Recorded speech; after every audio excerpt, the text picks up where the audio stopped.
Bonjour à tous. Eh bien écoutez, on se retrouve aujourd'hui autour de la 2300. Il fait beau, donc comme j'ai reçu des pièces, je pense qu'il est temps d'attaquer le chantier.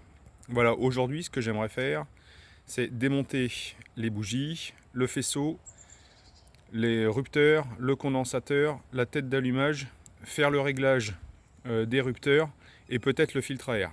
Donc pour ce faire aujourd'hui, j'ai pulvérisé un petit peu de WD-40 dans les puits de bougies. À présent, je vais passer un coup de soufflette pour enlever tous les petits déchets qu'on pourrait trouver autour. Et puis je commence le démontage des bougies. Allez, à tout de suite. Voilà, les bougies sont changées. Donc déjà, première observation, on n'en a qu'une seule sur les 6 qui a à peu près la couleur correcte, c'est-à-dire celle du cylindre numéro 3. Pour les autres, vous l'apercevez, elles sont bien noires. Donc à mon avis, mauvaise combustion ou trop riche. Donc à voir par la suite lorsque j'aurai tout changé pour vérifier si ça change quelque chose au niveau des électrodes. Voilà, pour l'instant je vais redémarrer la voiture pour voir si tout va bien. Bon, et bien la demoiselle a démarré sans problème. Maintenant je vais passer au faisceau. Alors voilà, j'ai changé le faisceau.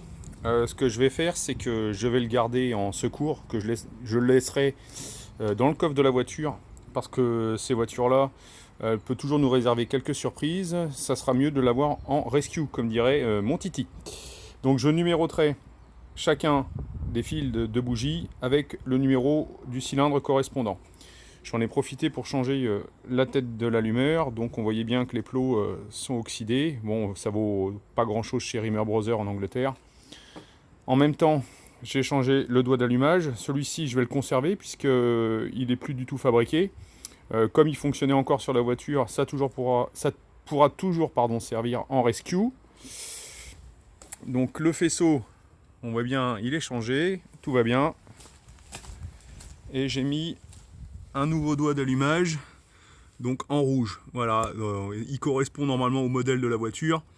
Maintenant, je vais l'enlever et puis je vais passer au rupteur et au condensateur. Donc, pour ceux qui n'ont pas l'habitude, vous tirez le doigt d'allumage. Voilà. Ici, vous avez les rupteurs. Là, vous avez le condensateur. Donc, il va falloir enlever tout ce petit monde. Et après, on fera le réglage de l'écartement des rupteurs à cet endroit-là. Je vous explique ça tout à l'heure. Donc pour ceux qui n'ont pas l'habitude de ces petites bêtes là, voilà comment ça se présente. Donc ça c'est le rupteur, ici la partie blanche c'est ce qu'on appelle l'enclume. Il y a un ergot à l'intérieur du distributeur qui permet de la caler et de la mettre bien au bon endroit. Donc le condensateur lui il est là, avec le fil qui doit passer à travers l'allumeur et qui vient se brancher je pense sur la masse. Je dis peut-être une connerie, je vérifierai ça. Donc pour ce faire, moi je défais cette partie-là, voilà, qui est ici. Je la sors.